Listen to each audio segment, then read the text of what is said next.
अभी जो डिक्टेटर है, द नेक्स्ट हिटलर जो है अमेरिका, वो ट्रम्प के अंदर, तो वो यार दुनिया भर में आग लगाते फिरता है। ये पहले से ही है।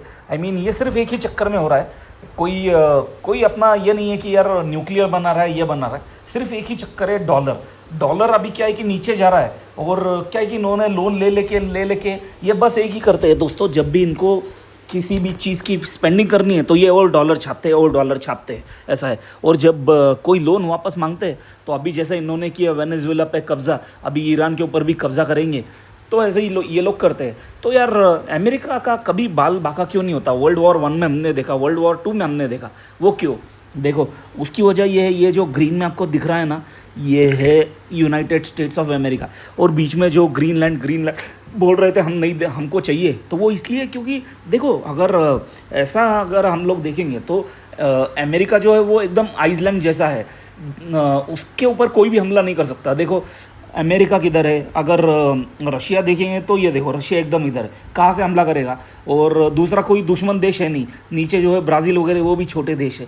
तो इसलिए अमेरिका इतना पावरफुल है कि मतलब वो दूसरी जगह आग लगाता फिरता है। जैसे ईरान और गल्फ़ कंट्रीज़ को लड़ा दिया, इंडिया और पाकिस्तान और चाइना। इंडिया के पास है चाइना वगैरह, रशिया के पास है यूरोप, यूरोप के पास है रशिया।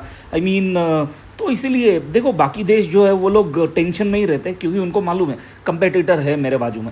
लेकिन यूएसए ही एक ऐसा देश है जहाँ पे कोई हमला नहीं कर सकता, क्योंकि वो बहुत ही दूर है। इसलिए यूएसए को ये एडवांटेज है, वर्ल्ड वॉर 1 के टाइम पे भी रहा, वर्ल्ड वॉर 2 के टाइम पे भी रहा। तो इसलिए यूएसए की आदत यही है कि दुनिया में आग लगाओ और खुद जियो। क्योंकि क्या है कि देखो, यूरोप में आग लग गई, रशिया में आग लग गई, इंडिया में आग लग गई, तो भी यूएसए कितनी दूर बैठा है, देखो एकदम दूर है। तो यहाँ पे आग लग ही नहीं सकते। ब्राज़ील वगैरह तो इतने छोटे देश है यार, वो तो वैसे भी कुछ नहीं कर सकते। कनाडा के पास मिलिट्री नहीं है इतनी अच्छी।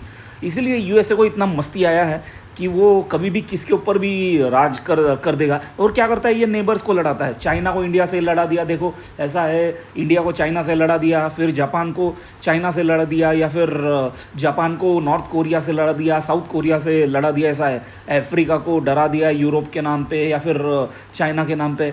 तो ऐसे ही वो लड़ाता रहता है। साउथ अमेरिका को तो कंट्रोल में ही किया हुआ है।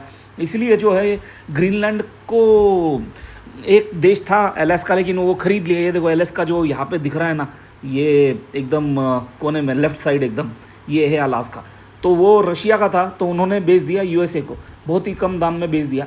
आई मीन अगर होता तो शायद इतनी मस्ती नहीं आती थी यूएसए को। लेकिन अभी फ़िलहाल मस्ती का यही कारण है कि यूएसए का कोई तोड़ नहीं है, यूएसए को कोई हमला नहीं कर सकता, क्योंकि बहुत ही दूर बैठा है। समुंदर है बहुत सारे यूएसए और इसके बीच में। तो इसीलिए मस्ती आ रही है। But I